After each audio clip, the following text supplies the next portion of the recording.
Isang mapagpalang araw po sa lahat. To God be the glory sa isa na namang opportunity na pag-aralan ng mga salita ng Panginoon. Naniniwala kami that the Word of God is alive and active. It is the light that guides us as we exercise our Christian living. Kaya mahalaga po na bago pumasok sa trabaho, sa school, o kahit na anong gawaing bahay, dapat tayo makapagbaon ng salita ng Panginoon. Amen? Again po, wini-welcome namin kayo dito sa Diakonos, and Diakonos simply means servant, and this is our online Bible study ministry. Mga kapatid, we exist to serve God's people online, lalo't higit sa mga kasama ko pong OFW dito sa Middle East. We did not set this page po to be monetized both in Facebook or in YouTube. Ang aming desire lamang po is for you to develop a relationship with God through the study of His Word. At ngayong araw ay pag-uusapan natin ang topic na God's righteousness. At ito ang Bible study number 85. At kung wala kang lakad, wala din po ako. Tara, Bible study tayo mga kapatid.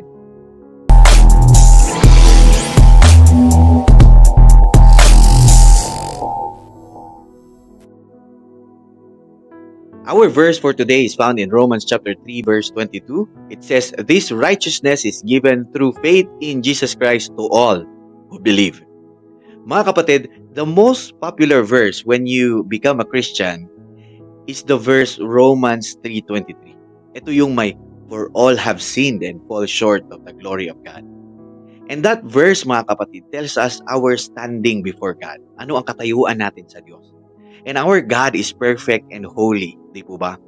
And habang tayo po ay talagang makasalanan, so our normal tendency kapag tayo po ay naiimbita sa mga Bible study or anything related to Christian activity, madalas naririnig natin ang dahilan na, "Saka na lang Brad, saka na lang ate, aayusin ko muna ang buhay ko." 3-5 years down the road, you'll be surprised. Messed up pa rin ang buhay natin. Gulo-gulo pa rin ang buhay natin. Bakit po? Kasi po, left on our own, hindi talaga natin kaya baguhin ang buhay natin. Amen po ba? Only God at tanging ang Diyos lamang po ang kaya makapagbago nito. So our verse today tells us, number 1, God's righteousness is available to all. Kapatid, now that you know that you need God, kasi finally you realize na hindi mo pala kaya talaga. Hindi natin kaya maging righteous to earn our way to God. Ibig sabihin, ang perpektong pamantayan ng holiness ng Diyos ay maaaring ibigay sa atin, hindi dahil sa ating mga gawa, kundi sa pananampalataya kay Jesus Christ.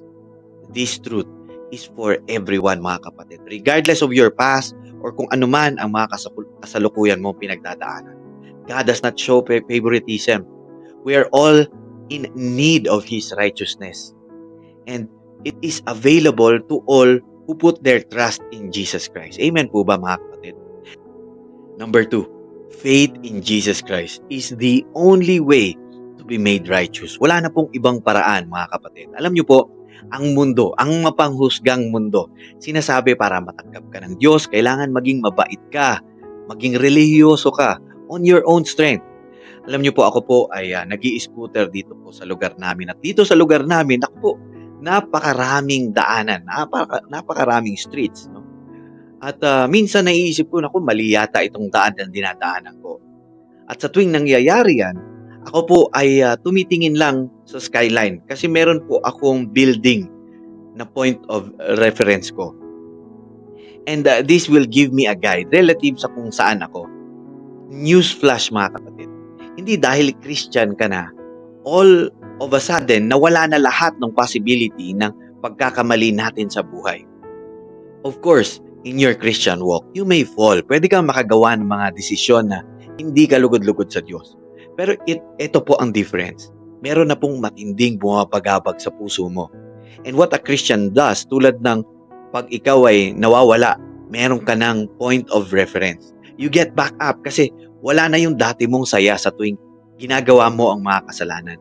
Meron ka ng new identity, and that is Jesus and His finished work sa cross. Malinaw po ang Bible, mga kapatid. Tanging sa pamamagitan ng pananampalataya kay Jesus, maaaring maging tayo matuwid. Ang sakripisyo ni Jesus sa cross ay nagbayad ng buong parusa para sa ating mga kasalanan, at sa pamamagitan ng paniniwala sa Kanya, tayo ay pinawalang sala. Purihin po ang Panginoon. Kaya kapatid, huwag tayong padaya sa kalaban.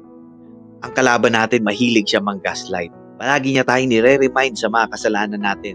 Kaya mahalaga na suriin natin saan natin inilalagay ang ating pananampalataya. Sa sarili ba nating kakayanan o sa finished work ni Jesus Christ sa cross?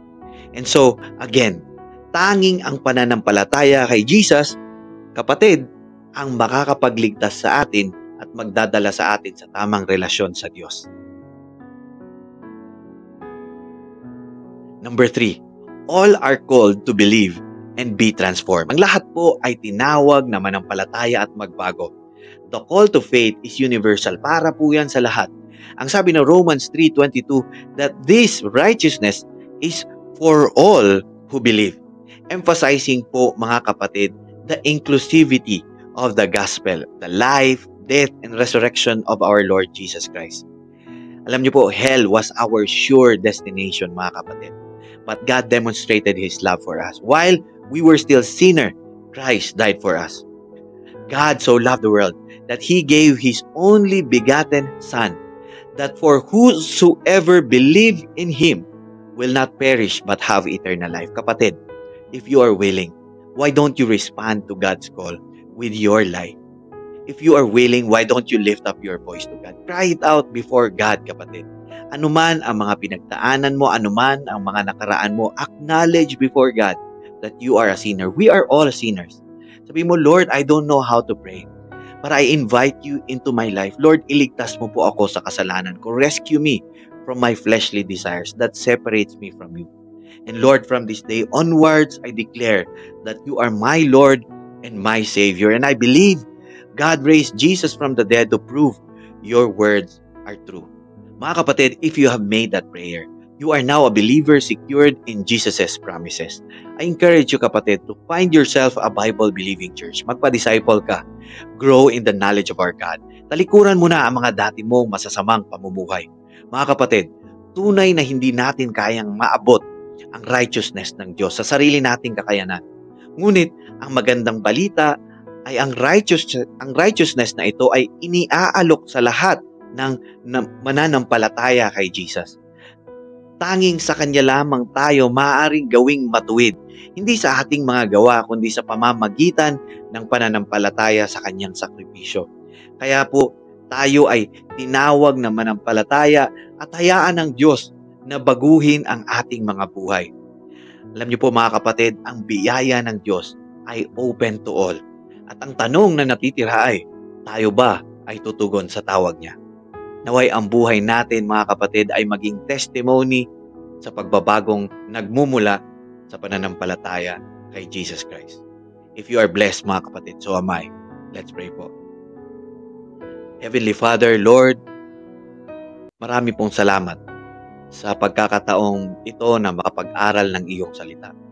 Salamat po sa iyong walang hanggang pagmamahal at sa katuwiran na ipinagkakaloob niyo po sa amin sa pamamagitan ng pananampalataya kay Jesus Christ. Patawarin niyo po kami sa aming mga kasalanan at baguhin mo po ang aming mga puso. Tulungan mo po kaming mamuhay ng may kabanalan at sundin ang iyong kalooban araw-araw. Gabayan mo po kami sa lahat ng aming mga gawain at panatilihin mo po kaming matapat sa iyo. Ito po ang aming panalangin sa pangalan ni Jesus na aming dakilang tagapagligtas. Amen at amen. Kapatid, kung bago ka sa Diakonos, I encourage you to hit that follow button to be notified on our next Bible study. And when you feel that this Bible study might be helpful sa iba, please do consider sharing this Bible study po. Purihin po ang Panginoon. I hope to see you in the next Bible study, God willing. The Lord bless you and keep you. The Lord make His face shine upon you and be gracious to you. The Lord lift up His countenance upon you and give you peace. Hanggang sa muli nating pagsasama-sama, mga kapatid, manatili tayong matatag sa pananampalataya at magpatuloy tayo sa ating paglilingkod sa Panginoon. To God be the glory, mga kapatid. God bless you all.